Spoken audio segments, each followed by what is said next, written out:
So over there, next to Gale, is the accursed rusty diesel tank. We finally barred it out of its cradle with a couple of split sets and then bench pressed it out into the road. I wish I'd videoed it because it rolled a good 15 feet.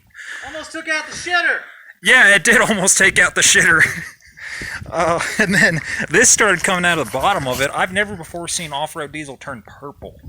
Well, that's all your sludge. Yeah, it knocked every single little bit of sludge that was left in that thing loose. But what that now means is the major bugbear that we've had topside is now gone, and we can put in our own new tank.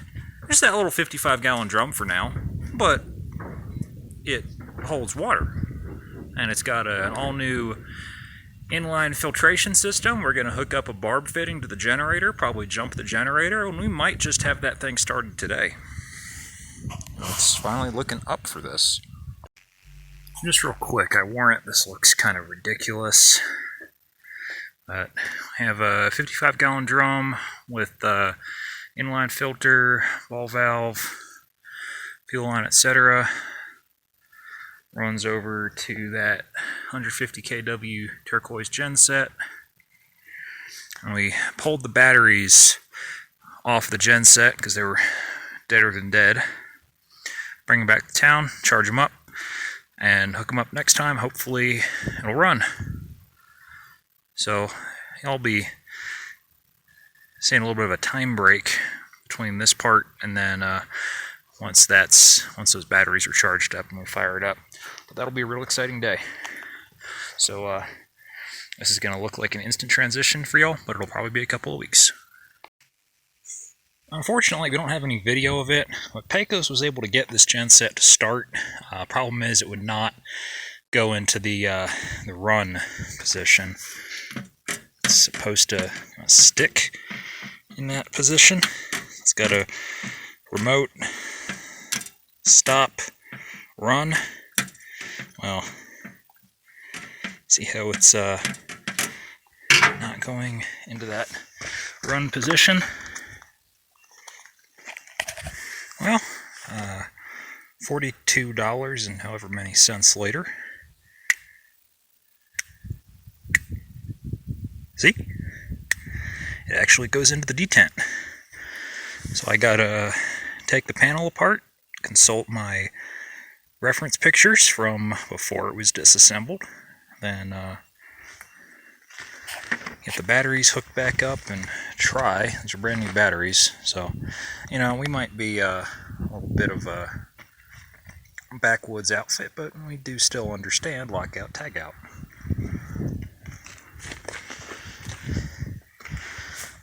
And because there's going to be those that say there's a third portion to that, the tryout, and you're right. Just tried the run, will not go into run.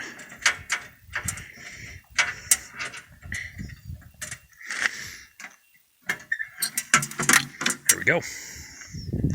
It swings open. Well, he told me that he'd wired it up. I'm going to have to double check that and make sure he's got the right everything in the right spot, because I feel kind of stupid otherwise. And voila, it's back together. So there's quite a bit going on in here, but it's all pretty straightforward SMD that is actually user serviceable. I mean, all these components, resistors, capacitors, whatever. I mean, they're all numbered, marked, not narked, numbered or marked. They're spaced pretty far apart, so you could unsolder and replace faulty components pretty easily. I see a few user serviceable fuses. Looks fairly straightforward, so what I do need to do is reach out to Cummins, see if I can get a service manual for it.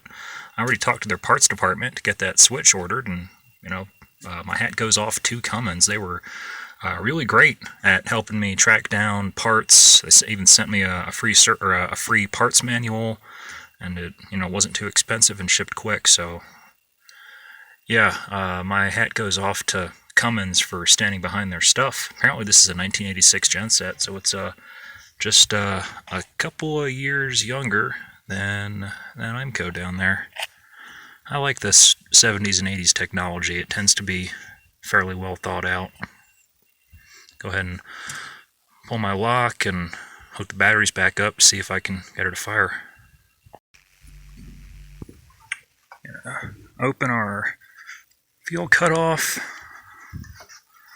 on our wonderfully engineered temporary tank, and